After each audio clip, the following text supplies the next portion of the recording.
Bom, então, Evaldo, vamos partir para o nosso painel. O Antônio Bonain já está aí.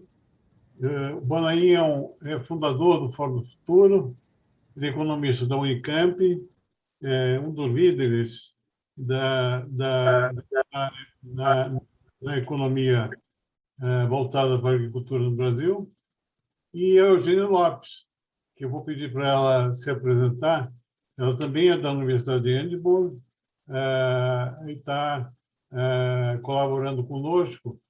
E eu começaria a entrevista com o nosso Evaldo Vilela com uma pergunta, primeiro, que contextualiza o seguinte: nós estamos desenvolvendo, com a ajuda e coordenação do Evaldo, um seminário sobre diálogo agrociência e sociedade. Na verdade, se pretende fazer ser um marco da introdução dessa temática dentro da academia, que talvez ainda não esteja posta com a suficiente profundidade. Como é que a gente faz para a ciência ser mais ouvida? Nós temos, de um lado, a visão leiga e opinionista, que às vezes refletem a pior verdade, ganhando um protagonismo muito grande. Do outro, a visão da ciência, que busca a verdade, continuando a ser apresentada de uma forma complexa, em formatos incompreensíveis para a comunidade leiga. No caso do Brasil, mais ou menos 90% da população contra os 10% de especialistas. Bom, Evaldo, a gente tem um enorme desafio que seria conseguir traduzir ciência a partir de transparência,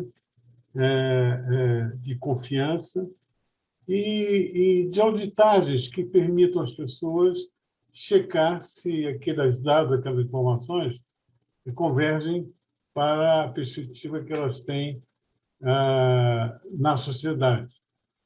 Como é que você vê esse dilema? Você acha que a gente está caminhando para resolver esse problema? Bom, acho que sim, Fernando. É a esperança muito grande de que a gente consiga, no nosso país em particular, porque essa é uma questão mundial, né? Ela não afeta apenas o Brasil. Mas nós temos caminhado, eu acho que o Fórum do Futuro tem dado, eu acho não, tenho certeza que o Fórum do Futuro tem ampliado o debate, tem buscado maneiras de nós nos aproximarmos, né, mais das pessoas, né? E isso é fundamental, porque num processo democrático, né, num Estado democrático, quem vota são as pessoas, e votam, inclusive, por orçamentos, né, que depende da ciência, não se faz ciência sem dinheiro. Então, é muito importante que as pessoas entendam que a ciência é importante e como se faz ciência, né? Porque com a Covid agora nós tivemos um acréscimo de entendimento na nossa sociedade de que a ciência é importante. A vacina vem da ciência, né? Isso é muito claro para as pessoas. Mas muitas vezes, porque nós temos um baixo entendimento do que é ciência e o que é tecnologia, o nosso ensino é muito ruim nesse aspecto. Então, as pessoas se perdem um pouco achando que a ciência é um pouco de mágica, é um pouco de pessoas malucas que inventam coisas, né? E isso não é verdade, isso não ajuda. O que nós temos que fazer realmente é que a ciência e os cientistas, né, tenham desejo realmente de tornar a ciência um valor da sociedade contemporânea. Isso exige explicação, isso exige atuação proativa. Nós temos vários movimentos no Brasil, como a SBPC, a Academia Brasileira de Ciências, e tenho agora uma iniciativa de ciência e tecnologia no parlamento, onde a gente conversa com parlamentares. É extremamente importante conversar com os políticos, porque são eles que decidem os orçamentos. Então, é um exercício muito grande que o CNPq, eu próprio, nós temos feito, de conversar, explicar o que é ciência, como se faz ciência e os benefícios que essa ciência pode trazer para a sociedade. Então, esse é um trabalho muito importante junto ao Congresso Nacional. Obrigado, professor. Passando agora a palavra para o Antônio Bonaim, gostaria de primeiro fechar essa sua resposta dizendo o seguinte: sem auditagem e transparência, os projetos da ciência, visão científica, tendem a ser tragados pelo debate das redes sociais. A gente precisa ter mecanismos de instalação da confiança no que a gente faz, não só pela relevância, mas também de como a gente parece ser para a sociedade como um todo. Por favor, professor Antônio Bonaim. Bom dia a todos. Agradeço a oportunidade de participar desse diálogo interessante, né? Um pouco na linha do que o Evaldo comentou, mas talvez com uma nota um pouco menos otimista, né? Eu acho que nós temos grandes desafios nesse campo. Esses desafios, aqui no Brasil, em particular, são acentuados por uma ausência de uma educação para a ciência, né? Os nossos jovens, desde a escola básica, ensino médio e mesmo na universidade, eles não contaram com uma boa educação para a ciência e com uma boa educação científica. Nós temos problemas sérios, né, de compreensão exatamente das matérias fundamentais que alimentam, né, a ciência dura e também a própria ciência social. Então, vejam, por exemplo, o nosso desempenho nas matemáticas, nas áreas mais quantitativas.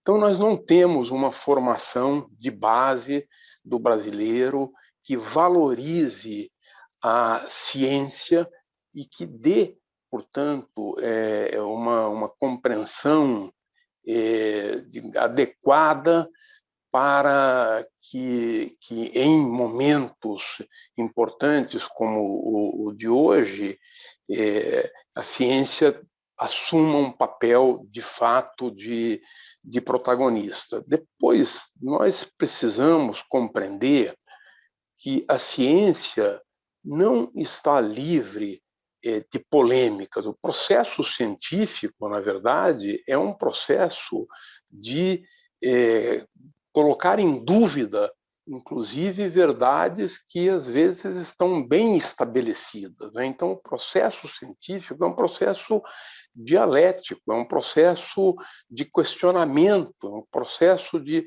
formulação de hipóteses, né, que não terminam nunca. Uma prova produz, de fato, uma abertura para novos campos de indagação.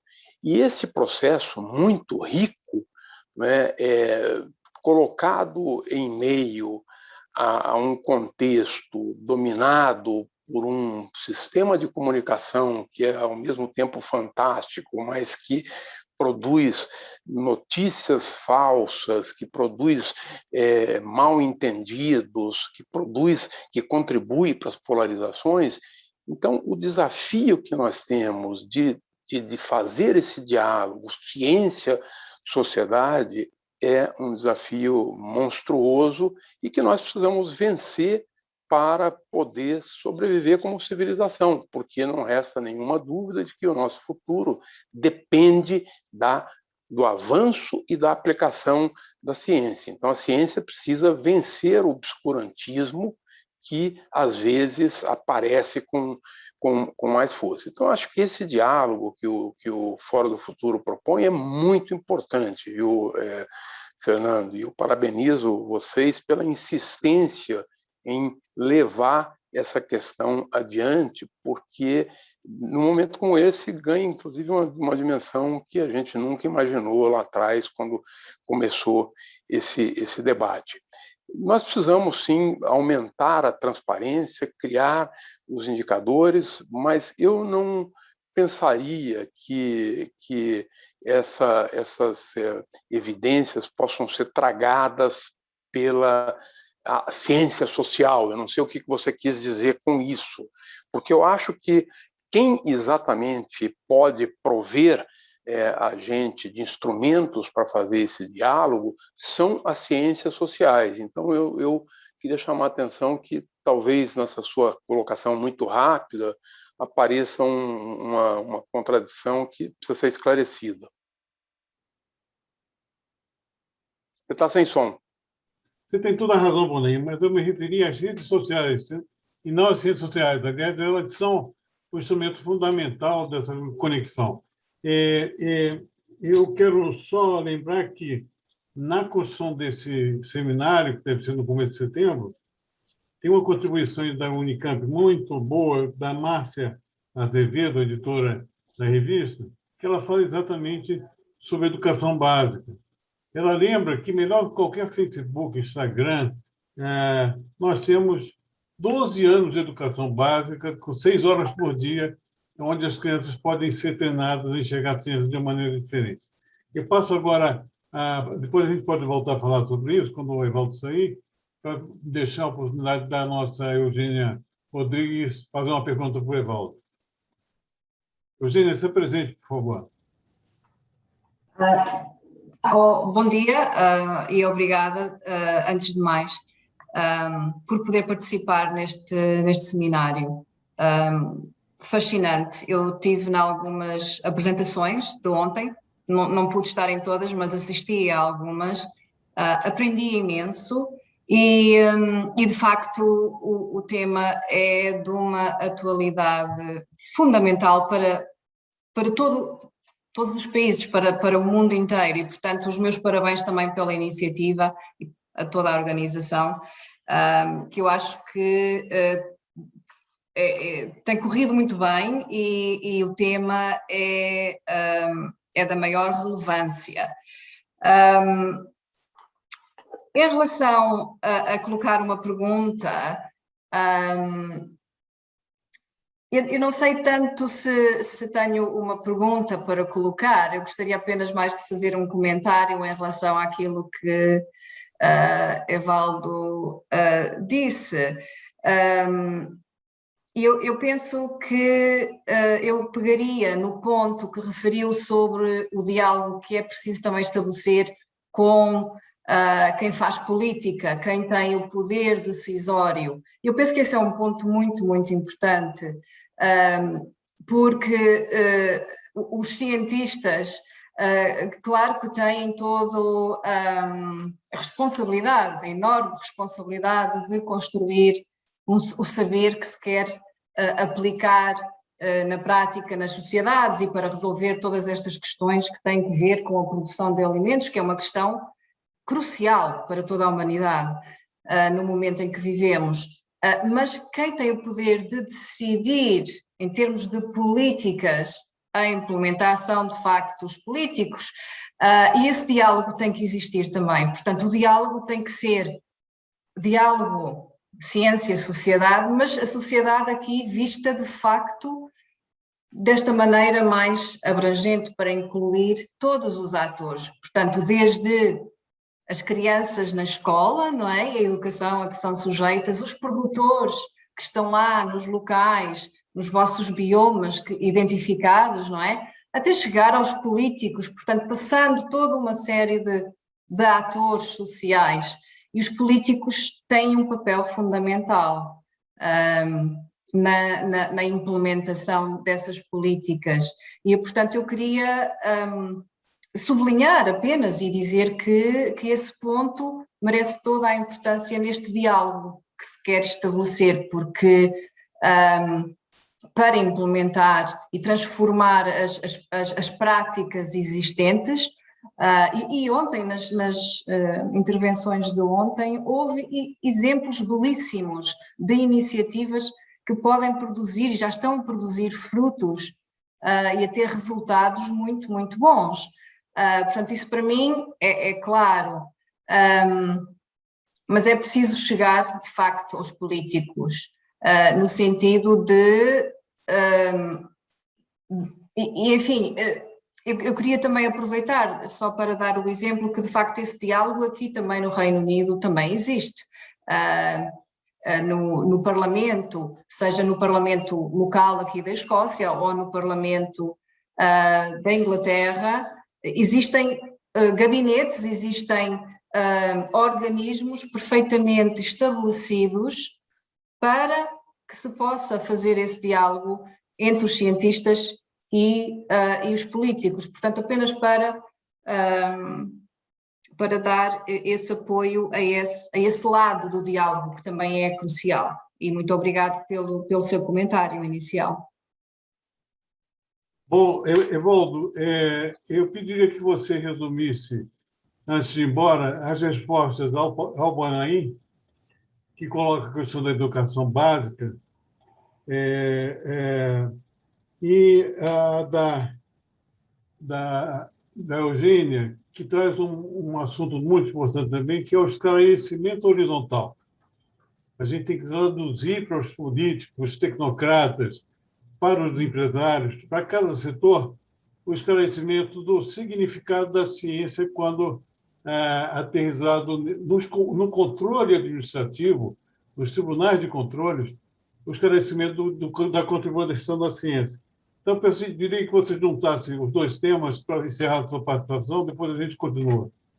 Muito bom, Fernando. A fala do Bonain, claro, é profunda, e o Bonain, sempre que ele fala, a gente tem que prestar muita atenção, porque é um grande pensador, um grande educador, e tem uma base nas ciências sociais muito forte. A gente fica muito feliz com o que ele falou. E é verdade, né? A gente tem que investir mais profundamente e entender melhor a nossa sociedade, né? E como ela se comporta. Isso é fundamental. Então, nada a acrescentar, só bater palmas realmente para o que o Bonain falou. Nós temos que ter uma atuação maior na escola e promover, né? Como você falou, a professora da Unicamp, eu quero depois, viu, Fernando, o e-mail dela, se você puder me passar, porque nós vamos fazer aqui, nós estamos para fazer um edital sobre divulgação científica e eu quero incluir essa parte da escola da maneira como você falou que ela tem pensado. É muito rico, né? Esse exemplo que você dá do trabalho que a Unicamp vem fazendo. Investir nas crianças também. Agora, o que a Eugênia trouxe, eu tenho praticado mais dioturnamente e é muito gratificante. Eu posso dizer para vocês que eu sempre fui acostumado a ir ao Congresso Nacional com bandeiras, com reclamações, com gritos, né? A gente sempre assistiu isso. Uma pressão muito grande sobre os políticos, né? Os dirigentes governamentais em todo nível, no Estado, aqui na Federação. E a gente faz isso, sempre fez isso, mas é muito pouco produtivo na medida que a gente tem essa realidade que o Bonain nos trouxe, é pouco produtivo porque os parlamentares não foram eleitos, eles não foram eleitos para defender a ciência. Eles defendem outras corporações, outros programas, outras ideias, outros interesses, né? Agora, quando você conversa com um deputado e prende a atenção dele, consegue, não com a fala estritamente entre nós, cientistas ou professores, mas você transporta aquilo que você está fazendo, aquele programa do CNPq, de bolsas para iniciação científica ou coisa assim, e transporta aquilo para o universo dele, tem a capacidade de fazer isso, porque não é fácil, né? Você consegue avançar muito. Você consegue políticas públicas interessantes. Outro dia mesmo aqui, um deputado propôs criar um programa de iniciação científica para o Brasil. Ele esteve lá fora, não sei aonde, então eu me dirigi a ele para dizer que nós temos o mais antigo e o maior programa de iniciação científica do mundo, né? E que esse ano passado chegou a 200 milhões de reais só do CNPq. Então, fora as fundações de amparo à pesquisa dos estados que têm seus programas. Então, há uma ignorância muito grande e que não adianta a gente falar que ela existe e criticá-la. É preciso conversar com os parlamentares, é preciso ter à disposição o diálogo, a fala apropriada para que eles possam nos entender, porque eu tenho aqui no CNPq conseguido muito, muito, muito mesmo a partir dessa experiência, juntamente com a SBPC, com a Academia Brasileira de Ciências, a Andifes e o ICTP.br. O Siqueira quer, aproveitando os seus 5 minutos finais, fazer uma pergunta, Ivaldo? Não. Então, na verdade, é uma consideração, né? O que eu acho que acontece é que a ciência assume valor nas crises, sabe? Então, veja essa história da Covid, né? Até então, ninguém falava nessas viroses, a não ser na gripe e tal, exceto casos episódicos, quando veio H1N1 e tal. Então, acho que essa é a visão. De repente, quando a gente está numa ameaça de uma crise hídrica, aí corre tudo para as universidades, para os centros de pesquisa. E aí, como que fica? Qual a previsão e tal? Então, a gente precisa entender isso. Eu acho que a sociedade tem isso como valor, mas parece que é um seguro que ela compra. Apertou, os políticos não resolveram, os gestores não resolveram, vamos lá na ciência, que a ciência tem solução. Então, é preciso entender bem essa questão. Essa conversa com políticos, assim, eu conheço o Evaldo há décadas, ele é bem mais velho do que eu, viu? Mas eu conheço ele há décadas e essa luta por esse espaço na política para inserir o valor da ciência, melhorar essa burocracia de funcionamento das ações e o fluxo dos recursos de ciência e tecnologia, tem efeito, sim, mas não é um efeito perene, a gente não consegue consolidar isso, porque depende muito do modelo político, e não é uma exclusividade nossa, né?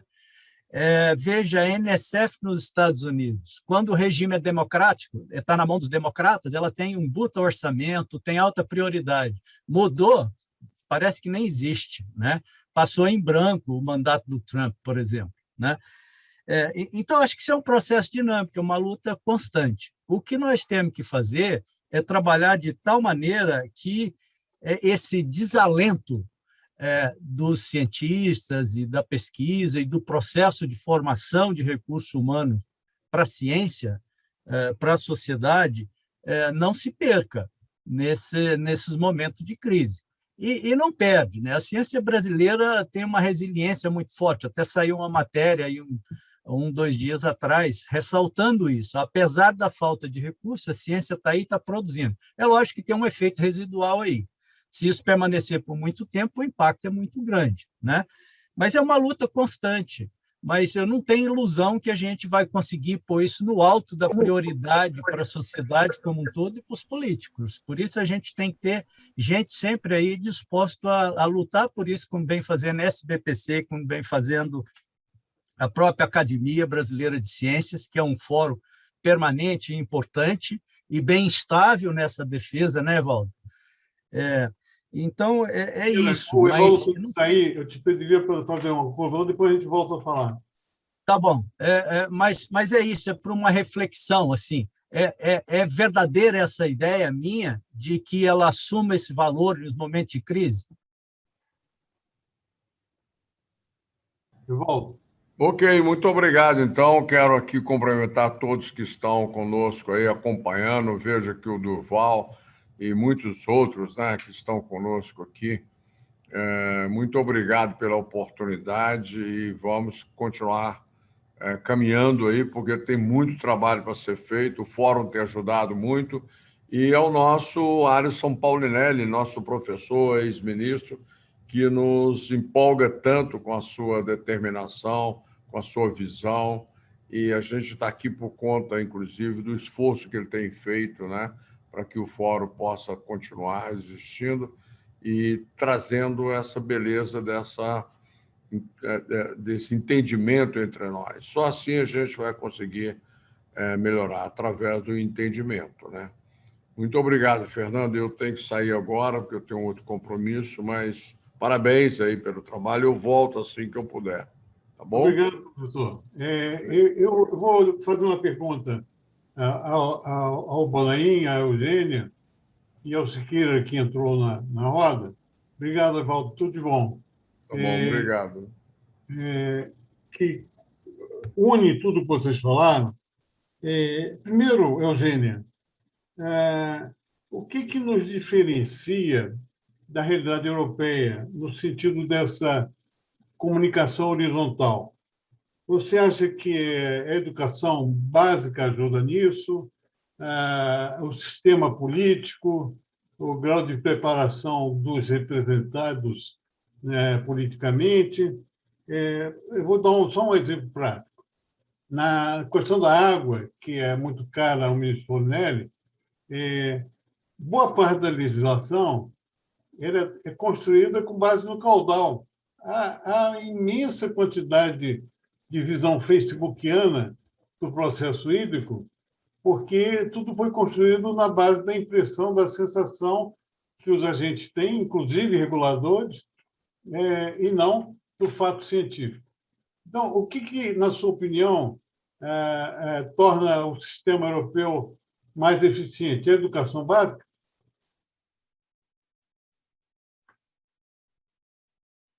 Eugênia? Exato. Fernando, essa é uma pergunta excelente. Eu penso que o Fernando, na própria pergunta, já apontou para o tipo de resposta, porque a resposta não é linear, é uma resposta multifatorial, portanto há muitos fatores. Eu não sei se o sistema europeu será melhor, eu não o definiria dessa maneira, mas ele é certamente diferente.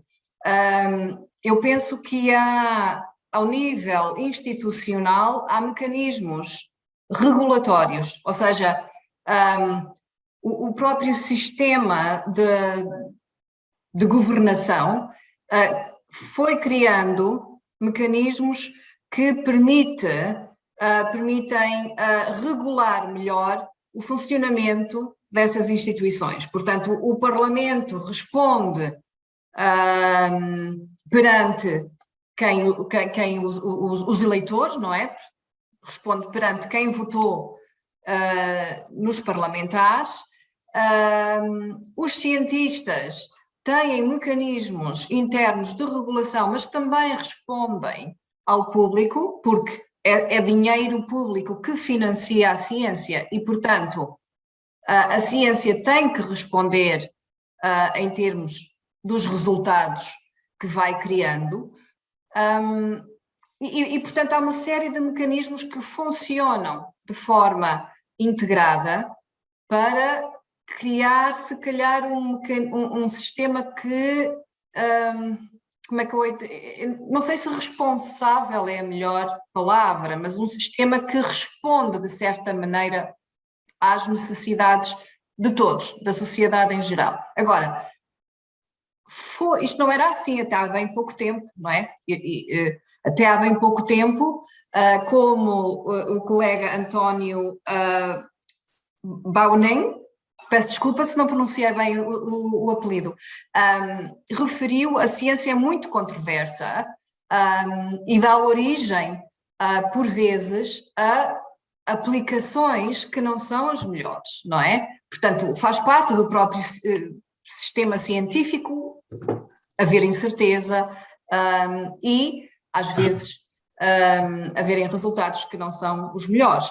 Eu vou dar um exemplo que não tem nada a ver com a questão da alimentação, mas é um exemplo que é bastante atual, que é o exemplo da vacinação.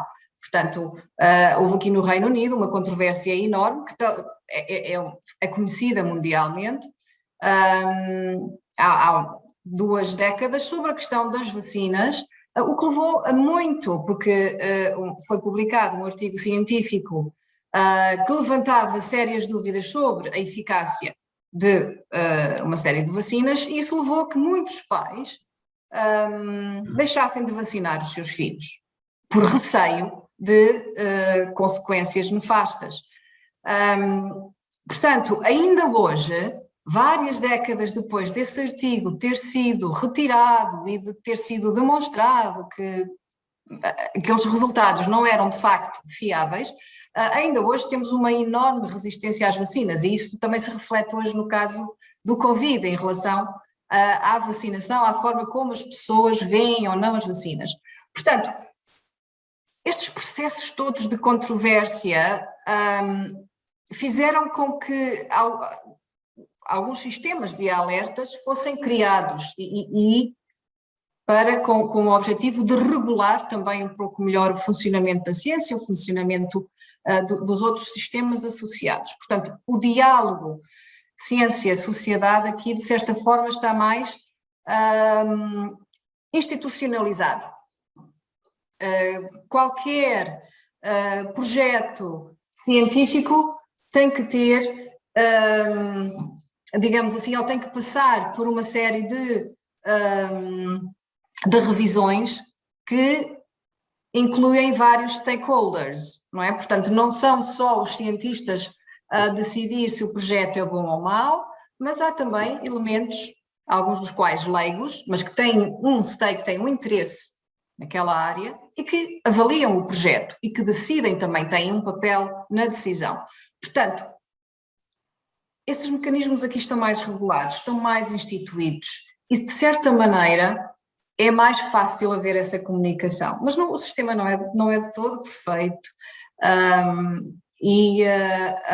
O que se tem verificado também em termos de uma tendência internacional, aqui está cada vez mais a apostar-se nessa relação, neste diálogo entre ciência e sociedade, mais em termos de cidadãos leigos, não é? Portanto, está cada vez mais a apostar-se naquilo que se chama de ciência cidadã, que também no Brasil existem imensos projetos, que eu conheço alguns deles, em que de facto os cientistas sentem não só a necessidade de estar mais próximos das populações que, enfim, recebem não só os resultados da pesquisa de uma maneira mais tradicional, mas eles querem agora estabelecer um diálogo e uma relação mais de igualdade, de parceria, portanto, aproveitar o conhecimento dessas populações locais, que é um conhecimento, como eu ontem também ouvi dizer por várias vezes,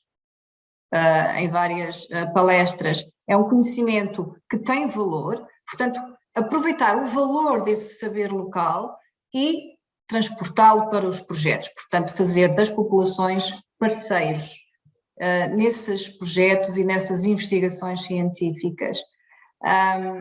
E esse é um lado fundamental, não é? Porque sem as populações locais não se consegue produzir essa bioeconomia que é fundamental, de facto, para a humanidade.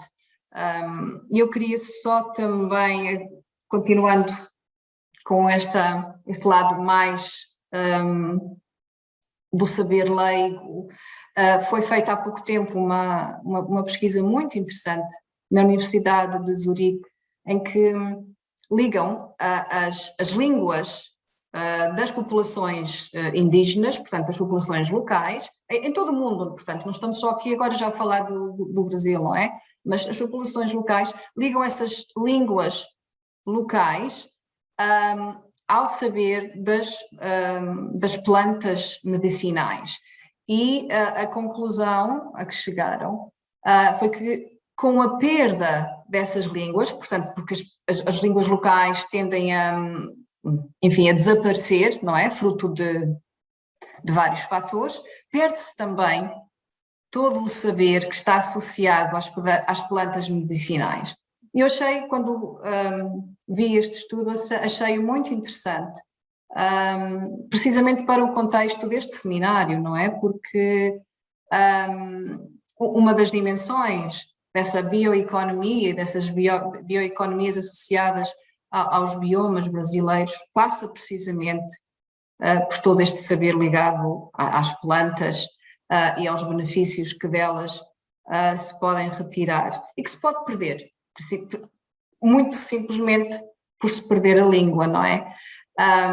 Portanto, valorizar, trazer as populações para as iniciativas científicas e os projetos, estabelecer esse diálogo, que não é fácil, mas é extremamente importante, e por isso este tipo de iniciativas são fundamentais. A ciência cidadã pode ser uma maneira de fazer essa ligação.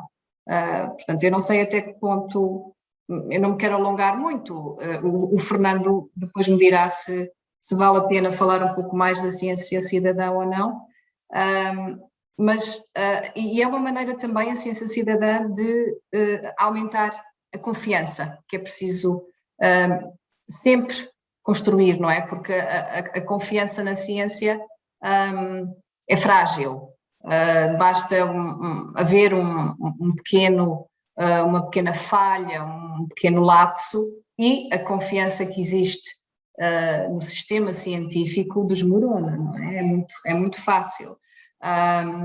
E até por dúvidas que se colocam na esfera pública, vinda do sistema político, quando a ciência tem objetivos ligeiramente diferentes do sistema político, não é? Como o Dr. Evado há pouco referiu. Portanto, é um sistema muito frágil que é preciso continuar sempre a alimentar. E, portanto, a ciência cidadã será um mecanismo para fazer esse diálogo e construir essa confiança. Mas eu, se calhar, terminaria aqui para já, porque também não sei se tenho mais tempo ou não. Portanto, Fernando.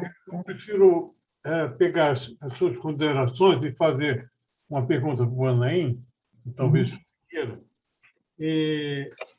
Primeiro, eu quero ressaltar a importância, Eugênia, dessa parceria com o Edinburgh e com outras universidades que participam do seminário, porque esse olhar externo é um termômetro. A gente precisa conhecer o que as pessoas pensam, até porque nós temos uma experiência dramática, e aí eu já me dirijo ao Bonain, que é o seguinte.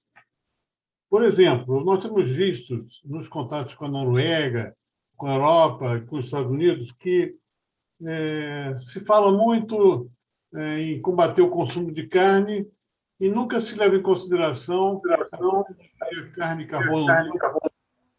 Alô? A tecnologia carne carbono neutro desenvolvida pelo Brasil, que já é aplicada em cerca de 20 milhões de hectares. Água, já falei da regulação e da sensação política e de tudo, que tudo passa pelo caudal.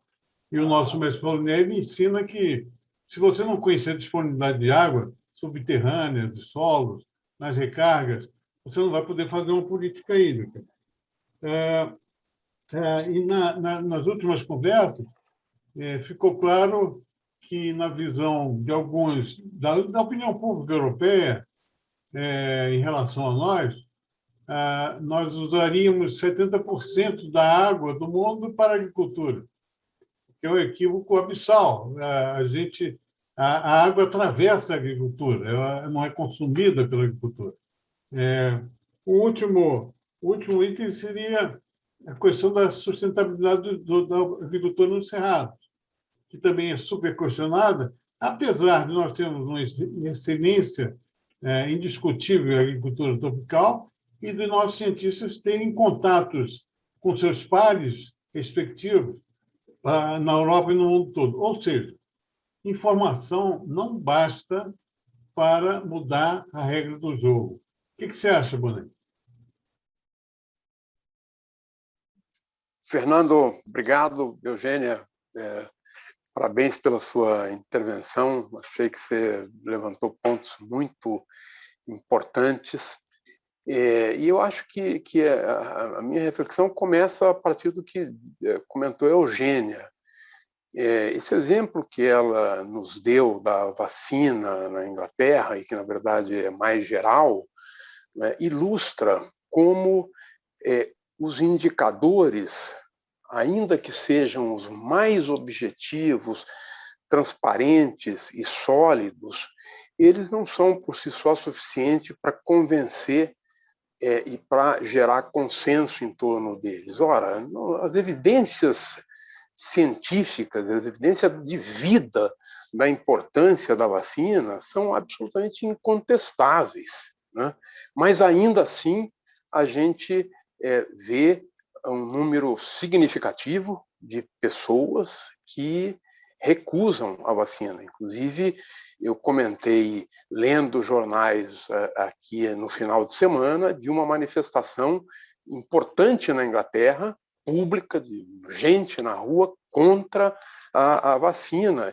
O que para a gente causa aquele espanto. Fala, puxa, mas até na Inglaterra tem gente que é assim. Por quê? Porque a gente tende a associar esse tipo de manifestação à ignorância, à falta de informação. E claro que tem ignorância, claro que tem falta de informação, claro que tem má informação, mas tem também prismas diferentes, crenças diferentes que nós temos que levar em conta. Então, a sociedade é uma sociedade muito multifacetada, com interesses múltiplos e muito diversificados. Os agentes, digamos, veem a realidade por prismas, né, que refletem imagens, luzes, de maneira completamente distinta, né, Fernando? Então, isso é que leva a que coisas e realidades e fatos, informações que para a gente parecem inquestionáveis e que do outro lado do mundo, na Europa, visto por um escocês, por um irlandês, por um inglês, por um alemão, fala não, porque o prisma é outro. Claro que tem também interesses econômicos mais imediatos, né, que se apropriam de determinados argumentos para a sua luta e para fazer valer o seu ponto, né? Mas então isso mostra, digamos, a dificuldade que a gente tem de participar de um jogo no qual a evidência científica é apenas um elemento desse jogo. E nós precisamos compreender, então, muito melhor as regras, as motivações para poder participar com muito mais efetividade do debate, se a gente quiser, inclusive, desarmar, né, o nosso adversário, vamos tratar como adversário, o nosso competidor, né, poder mostrar a visão. De qualquer maneira, eu também acho que nós temos que levar em conta que, se nós estamos trabalhando com os argumentos da ciência, às vezes nós precisamos também ser mais rigorosos, e nós usamos, às vezes, argumentos que vêm da ciência, mas que perdem o rigor. Por exemplo, quando nós contrapomos o argumento da preocupação, digamos assim, em relação ao consumo de carne, à produção de carne e a sua relação com o meio ambiente, nós contrapomos a esse argumento, que é cheio de falhas, o outro da carne carbono zero, como se ela já fosse uma realidade, como se ela respondesse a esse argumento. Não, a carne carbono zero é uma iniciativa absolutamente fundamental que vai assegurar a produção de carne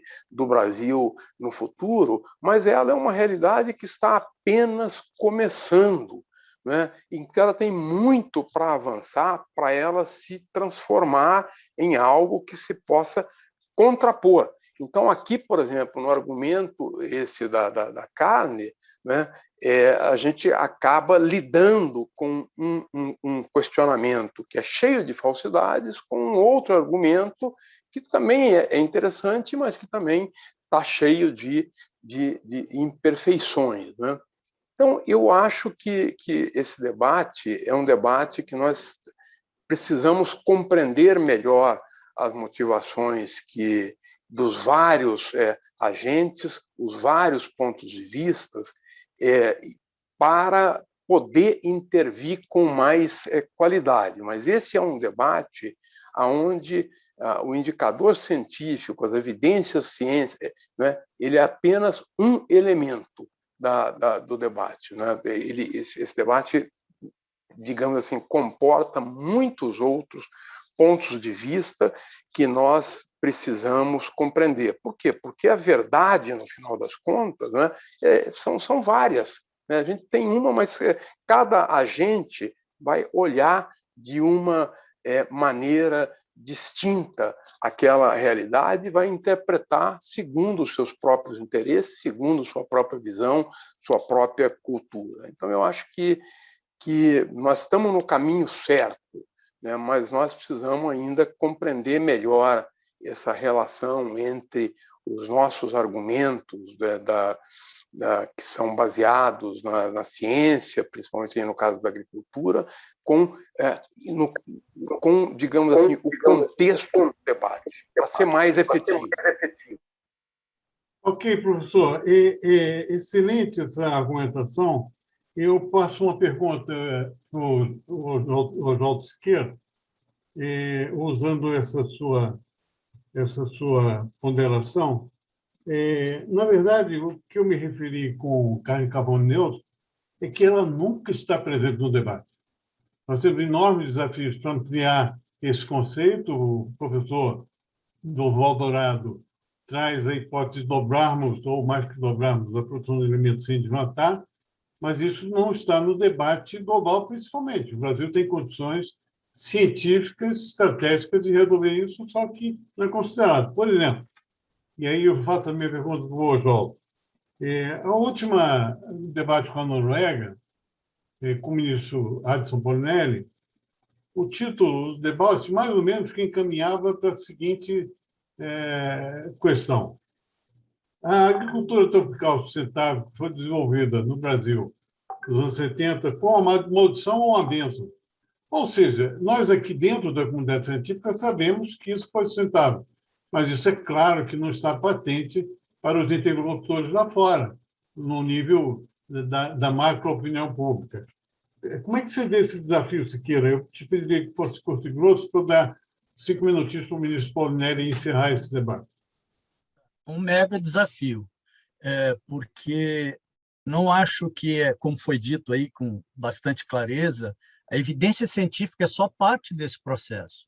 Há um outro jogo de interesse, visões e tudo, que nós temos um papel importante, podemos contribuir muito para esclarecer essas questões, mas há outros interesses nesse processo, né? E é um todo, assim, você vê que os temas são muito claros. A gente falou da carne, a carne é mais evidente, inclusive a gente ouviu isso ontem, num dos nossos palestrantes, com toda clareza, coma menos carne, né? Isso é uma visão, porque não tem o menor sentido isso. Por que não beba menos cerveja? A mesma coisa, teve um movimento em direção à indústria da cerveja, só que ela reagiu com rapidez e pôs na rua suas estratégias, né? Financiando bacias hidrográficas e tal. O problema da cerveja é a água e o rejeito, né? Mas na agricultura, trazendo para o nosso tema específico, acho que a gente tem o tema da água, do meio ambiente como um todo e da biodiversidade. A biodiversidade ela está ainda um pouco obscura nessa discussão, mas ela é igualmente forte e, no determinado momento, ela vai vir com a mesma intensidade que se ataca, vamos dizer, a questão da carne. Dos agrotóxicos, está evidente, a gente tem uma frente muito clara de enfrentamento dessa questão, mas só mostrar que a gente pode fazer controle biológico, ter biofábrica, fazer isso chegar na fazenda, não será o suficiente para desmistificar essa visão que tem lá fora, porque ela foi construída em cima de uma outra lógica e não necessariamente da falta de conhecimento. E temos ainda uma outra dimensão disso, que é a dimensão de commodity para exportação, de mercado, ao domínio financeiro de toda essa cadeia, os oligopólios e tal, é uma outra discussão que vem também. Mas, enfim, Fernando, a ciência é importante, nós temos um papel importante, mas o problema é mais do que isso, ele é só parte da questão. Eu teria um outro ponto sobre o financiamento e o modo de fazer pesquisa, mas eu acho que não vai dar para a gente trocar uma ideia aqui agora, mas que foi trazido pela Eugênia e é muito importante para o Brasil. Eu acho que esse é um problema meio que endêmico do Brasil, que é o modo de como a gente faz ciência, com recurso público, com controle rigoroso, mas falta instrumentos, ferramentas desse processo. Nós vamos ter seguramente tempo ao longo do dia para você aprofundar essa visão da Eugênia. Eu pediria que, em 5 minutos, o ministro Paulinelli fizesse suas considerações sobre esse painel.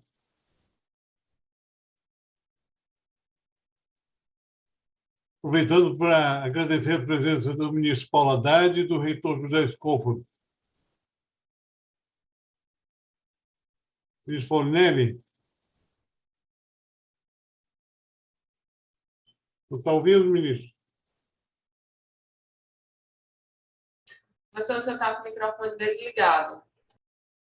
Como? O ministro, pronto, ele ligou o microfone. Sim. Ok. Liberaram agora. 5 minutos. Eu assisti com muito interesse toda essa discussão e acho que ela trouxe luzes importantes para nós. A discussão central, na realidade, o que nós temos que ter em mente é que ainda não existe entre a sociedade e a ciência um entendimento razoável. Tanto assim que a ciência só é abastecida, tem recursos vindo das áreas políticas, quando acontece um desastre ou quando uma determinada estratégia política entra em jogo.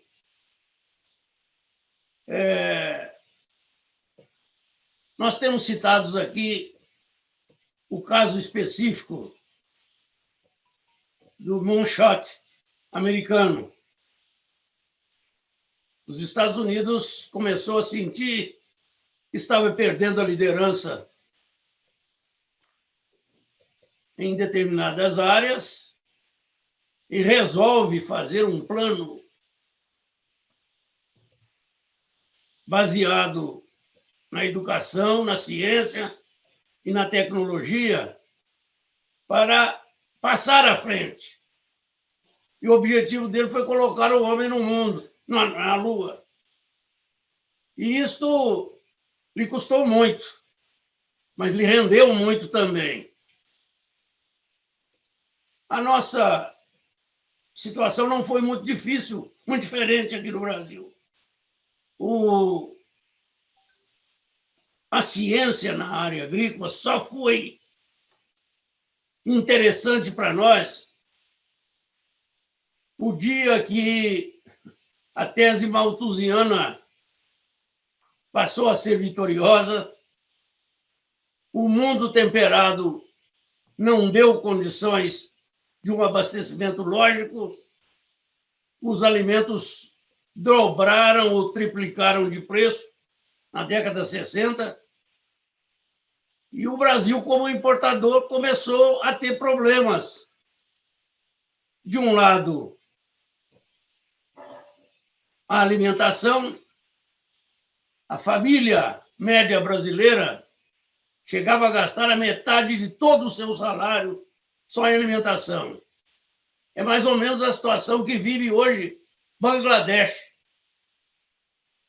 Não é possível viver-se num país onde se gaste a metade de toda a renda só em alimentação, porque existem outras necessidades básicas: a saúde, a educação, a residência, o vestuário, e tantos outros itens que são importantes, o transporte e tantos outros. Portanto, só nessas horas é que acordou-se. E o Brasil entendeu o que precisava, até porque vivia de outro lado também a crise do petróleo, a OPEP que quadruplicava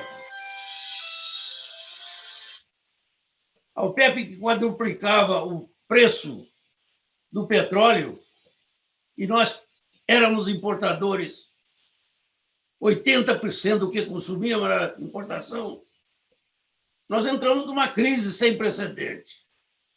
E as opções foram poucas, porque a nossa indústria, também obsoleta, dependia de ajuda governamental. Tivemos de buscar uma única alternativa. E aí, então, se deu atenção à ciência, à tecnologia, à busca de competências, organização da competência, a governança mais flexível, menos burocrática, e assim sucessivamente.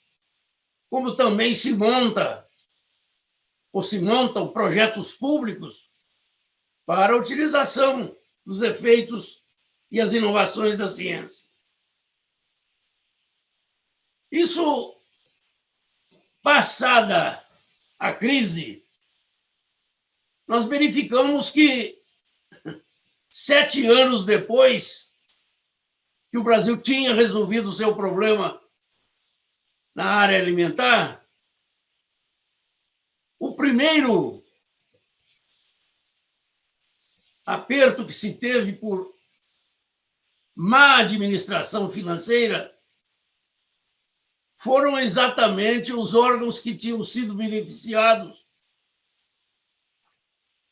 com a estratégica posição do governo, os primeiros a terem que ceder recursos e vantagens na governança, como autonomia administrativa, técnica, financeira. E hoje nós já estamos pagando caro, porque ainda persiste essa situação. Eu tenho absoluta certeza que, se continuasse o apoio que houve à nossa pesquisa para sair da crise de 1970, da década 70, as coisas estariam em outro campo bem mais favorável. Eu acho que isso tem acontecido no mundo de um modo geral. O exemplo da vacina agora foi evidente. Já, e aí eu chamo a atenção para uma observação que quero fazer, já no campo mais da iniciativa privada. Vocês veem que a disputa, no caso das vacinas, em tempo e eficiência, etc., girava muito mais numa competição sem precedente, porque ali o interesse girava em bilhões ou trilhões de dólares. Então, eu estou vendo que há necessidade, sim, de um esforço na área de comunicação permanente para que a sociedade sempre esteja advertida da necessidade que ela contribua através, especialmente de seus governos, na manutenção de uma ciência básica que dê ao país uma certa independência que ele precisa ter. E, por outro lado, há necessidade de que a própria sociedade também participe, especialmente naqueles que se beneficiaram mais dos efeitos da evolução e do desenvolvimento da ciência, para que eles também contribuam, especialmente nas áreas em que se localizam os seus objetivos ou seus maiores interesses. E assim, a gente poderia, sem dúvida nenhuma, chegar a um ponto em que a ciência básica fosse financiada pelo governo e a ciência mais aplicada tivesse maior participação da iniciativa privada. Isto não está existindo ainda aqui no Brasil. E nós precisamos fazer um esforço muito grande nessa evolução. O ponto que eu chamo a atenção é que nós não podemos ficar à mercê das crises para se investir em ciência, especialmente no campo da produção de alimentos, que é uma das bases da vida. A água, o alimento, o solo, a natureza têm de ter os investimentos para que elas persistam e tenham sustentabilidade completa, econômica, social e ecológica. Eu acho que esse é um tema que nós não podemos fugir dele. A comunicação tem de ser feita de forma planejada. Eu diria, o Brasil vive hoje uma posição bastante confortável como fruto de investimentos que não foram tão grandes que ele fez na área da ciência, no campo das ciências agrárias. Se fosse fazer a relação custo-benefício, não teria tido outro investimento melhor. E mesmo assim, a gente nota que a sociedade ainda não compreende bem isso. É o que eu tinha a dizer, Fernando. Ministro, muito obrigado. O senhor sempre iluminou nossos debates.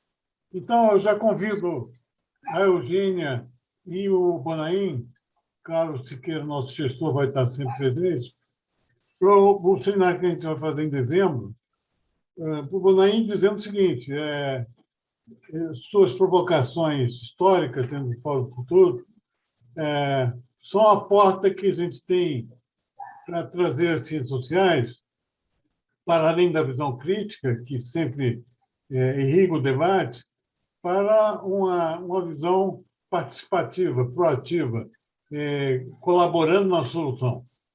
E, Eugênia, essa sua...